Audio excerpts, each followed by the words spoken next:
omkring et meget vigtigt kunstværk, Fejlgræs Slot, hvor vi har vidst om at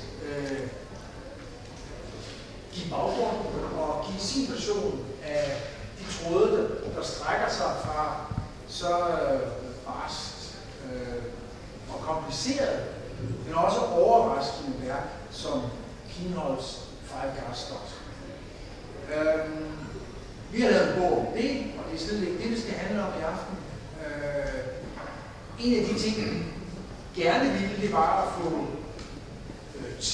tidsbilledet frem. I bogen gjorde vi det, at vi fik lavet interview af Kienholz' yngre kolleger, hvor man siger, at det er nogen herre på omkring 70, tror jeg.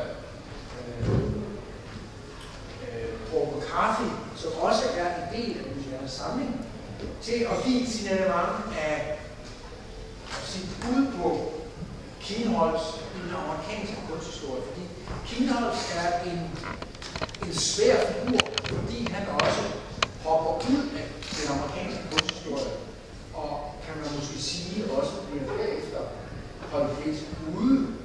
Det er jeg sikker på, at du også når omkring, Henrik. Og jeg vil sige sådan en aften her, hvor det jo i hvert fald slet ikke skal handle om SF's formandspost, men heldigvis... Det er det, jeg har forberedt mig på.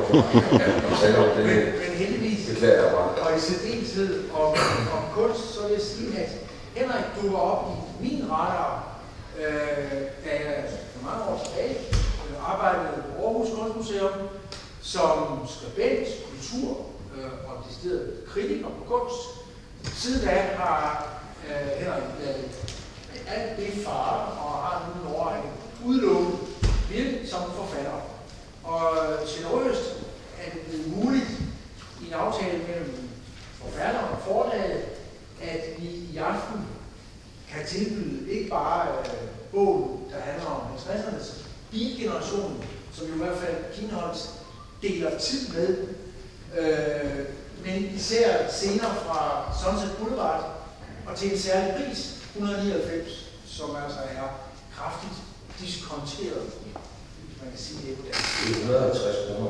Det er 150 pris. For at Los Angeles-bogen her. Og ovenikøbet så har Henrik nået at stille sin hånd til rådighed, sådan at man har en signatur, så man også får det bagefter. Selvfølgelig.